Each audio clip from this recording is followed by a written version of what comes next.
میری عزیز بہنوں اور بزرگ بھائیوں، اللہ جل شانہ و من والہ نے ہمیں دنیا میں کسی غرض کے لیے بھیجا۔ دنیا کے اندر ہمیں اس واسطے نہیں بھیجا کہ کھائیں پیویں کماویں اور مر جائیں۔ خدا پاک نے دنیا میں ہمیں اس لیے بھیجا ہے کہ دنیا کے اندر خدا کے احکامات کو زندہ کرے، خدا کو راضی کرے، خدا کے نبی پاک علیہ الصلوۃ والسلام کے طریقوں کو چمکاویں اور اس کو اپنائیں۔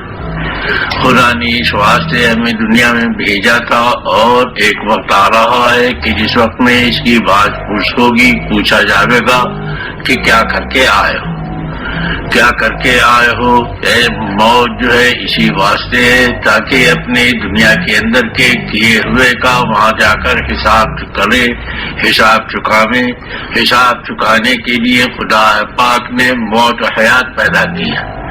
حیات اس واسطے کرنے کا موقع دیا ہے کہ اس کے اندر کرے، اور موت اس واسطے تاکہ کیے ہوئے کا حساب جو ہے خدا پاک کے سامنے چکایا جاوے اور پیش کیا جائے۔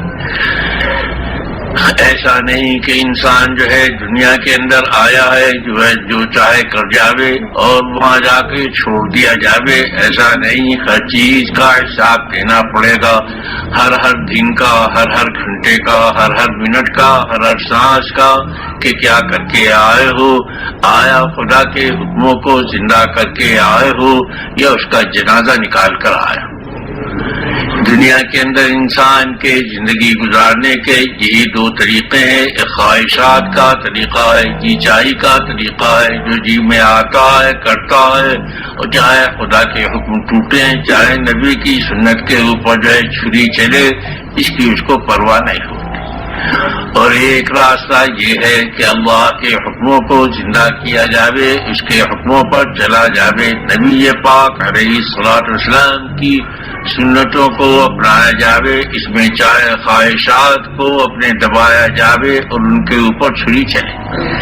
یہ راستہ خدا کو پسند ہے، خدا پاک اس سے راضی ہوتے ہیں، اور پہلا راستہ وہ خدا کی ناراضگی کا راستہ ہے۔ خدا پاک اس سے ناراض ہوتے ہیں کہ جس راستے پر چلنے میں خدا کے احکامات توڑے جا رہے ہوں، نبی پاک علیہ الصلوۃ والسلام کی سنتوں کو چھوڑا جا رہا ہو۔ میرے عزیزوں اور دوستوں، یہ ساری محنت یہ ساری کوشش یہ اس واسطے ہے کہ ہم جو ہے اپنے خدا کو راضی کرنے والے طریقے پر، نبی پاک علیہ الصلوۃ والسلام کے طریقے پر آ جائیں، خدا کے احکامات کو زندہ کرنے والے بن جائیں۔ اسی کے لیے یہ ساری کوشش ہے، یہ جماعتوں میں نکلنا، یہ چلوں میں جانا، یہ 3 چلے کے لیے جانا، یہ اسی واسطے ہے کہ ہماری زندگی جو اپنی راہ سے بچل گئی ہے، ہٹ گئی ہے، ہم نے دشمنوں کی زندگی کو اختیار کر لیا ہے،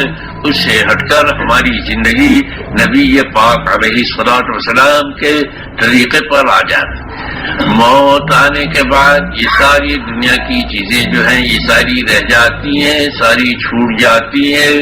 موت کے بعد تو ایک ہی رنگ کام آتا ہے، نبی پاک علیہ الصلوۃ والسلام والا رنگ، ان کے والا طریقہ، وہی خدا کے یہاں قیمتی ہے، اسی کی قیمت ملے گی، اسی کے اوپر جو ہے جانچا جاوے گا، اسی کے اوپر جو ہے سب کو پرکھا جاوے گا، جو اس کے مطابق ہوگا اللہ جل شانہ و من والہ اس کو کامیاب فرمائیں گے۔ نبی پاک علیہ الصلوۃ والسلام کا ساتھ اس کو حاصل ہوگا، اور اگر اس راستے پر نہیں ہے تو بھائی بہت کٹن کھاتی ہے، بہت کھڑی پیش آنے والی ہے۔ موت جب آتی ہے ساری چیزیں چھوٹ جاتی ہیں، بھائی بہن اور جو ہے ماں باپ، رشتے دار، بیوی خامن سب چھوٹ جاتے ہیں، ہر ایک کی اپنی اپنی کرنی، اپنی اپنی بھرنی رہ جاتی ہے۔ جون جیسا کر کے گیا ہوگا ویسا پاوے گا، اور جون نہیں کر کے گیا ہوگا وہ پچھتاوے گا۔ لیکن پچھتانے سے کبھی کوئی فائدہ نہیں ہوتا، حسرت اور افسوس کرنے سے کبھی کوئی نتیجہ نہیں نکلتا ہے۔ یہ کرنے کا وقت ہے جو ہمارے اوپر گزر رہا ہے، یہ جو ہے تھوڑا سا وقت ہے، اس کے اندر کر لیں گے تو ملنے کا زمانہ بہت لمبا، بہت لمبا۔ قیام موت کے بعد جو ہے زندگی جو ملے گی وہ زندگی ایسی ہوگی جو ختم ہونے والی نہیں ہے۔ یہ دنیا کی زندگی یہ ختم ہو جانے والی ہے، اور اس کی آرائش، اس کی آسائش وہ صرف دھوکہ ہے، حقیقت نہیں ہے۔ حقیقت وہ ہے جو اللہ نے اور اللہ کے رسول نے بتلائی۔ میرے عزیز اور دوستو، بیعت کا خلاصہ بھی یہی ہے، اور جماعتوں میں جانے کا خلاصہ بھی یہی ہے کہ ہم اپنی زندگی کو خدا کے حکموں پر ڈھالیں، ہم نبی پاک علیہ الصلوۃ والسلام کے طریقے پر اس کو لے چلیں، اور جتنا چلیں گے یہ جو ہے اتنا خدا کے یہاں سے پائیں گے۔ موت تک چلنے کا زمانہ ہے، اور موت کے بعد پھر ملنے کا زمانہ ہے۔ جو جتنا یہاں پر چلے گا اتنا وہاں پر آگے رہے گا، اور جو نہیں چلے گا وہ پیچھے رہ جائے گا، اور پیچھے رہنے والا جو ہے وہ پچھتاوے گا۔ اللہ جل شانہ امن والو ہمیں سب کو اپنے نبی پاک علیہ الصلوۃ والسلام کے طریقے پر چلنے کی دولت نصیب فرماوے۔ خدا پاک ہمیں اپنے ان بندوں میں شامل فرماوے جن سے خدا راضی ہو رہا ہو، جن سے جو ہے خدا پاک کا دین زندہ ہو رہا ہو۔ اللہ مجھے بھی نصیب فرماوے اور تمہیں بھی نصیب فرماوے۔ اور یہ 5 باتیں ہیں، انہیں اس نیت کے ساتھ کریں کہ پوری زندگی کو شریعت کے مطابق سنت کے موافق گزارے۔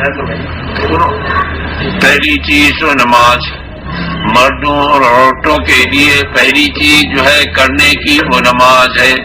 مرد جو ہے جماعت کے ساتھ پڑھنے کا اہتمام ہے، عورتوں کے ذمہ جماعت نہیں ہے، وہ اول وقت پڑھنے کی کوشش فرمائیں۔ 4 وقت کی نفلیں، تہجد، اشراق، چاشت، اوابین، جہاں تک ہو سکے ان کا بھی اہتمام کریں۔ دوسری چیز اللہ کا ذکر ہے، جس میں 3 تسبیح صبح کو، 3 تسبیح شام کو دھیان سے جی لگا کر شوق سے پڑھیں۔ 1 تسبیح سبحان اللہ والحمد للہ ولا الہ الا اللہ واللہ اکبر ولا حول ولا قوۃ الا باللہ العلی العظیم، اور 1 تسبیح درود شریف کی، 1 استغفار کی۔ یہ 3 تسبیح صبح کو، 3 تسبیح شام کو۔ تیسری چیز قرآن پاک، جو بھائی اور بہن پڑھے ہوئے ہیں روزانہ تلاوت قرآن پاک کی مقرر فرما لیں، وظیفے کے طور پر اس کو تلاوت کریں، اور جو پڑھے ہوئے نہیں ہیں وہ روزانہ تھوڑا تھوڑا سیکھنا شروع کریں۔ چوتھی چیز یہ فضائل اعمال کی کتابیں ہیں، مرد جو ہے اپنی اپنی مسجدوں میں اور عورتیں اپنے اپنے گھروں میں تھوڑی دیر اس کو سنتی سناتی رہیں۔ 5ویں چیز جو مردوں کے لیے ہے عورتوں کے لیے نہیں، وہ گشتوں کا کرنا ہے۔ 8 دن میں 2 گشت، مہینے میں 3 دن، سال کا چلہ، یہ تو ناغہ نہ ہو، اللہ ہمت دے تو 3 چلے۔ عورتوں کے ذمے گشت نہیں ہے، وہ ملنے جلنے والیوں سے، آنے جانے والیوں سے، بجائے بیکار باتوں میں وضاح کرنے کے دین کی، ایمان کی، کلمے کی، نماز کی، قرآن کی، جنت کی، دوزخ کی، آخرت کی یہ باتیں کریں۔ دنیا کی باتیں کرنے سے دل مردہ ہوتا ہے، اور آخرت کی باتیں کرنے سے دلوں میں زندگی آتی ہے۔ یہ 5 عمل کریں، اور ہر چیز میں نبی پاک علیہ الصلوۃ والسلام کی سنت کی پیروی کی کوشش کریں۔ اللہ مجھے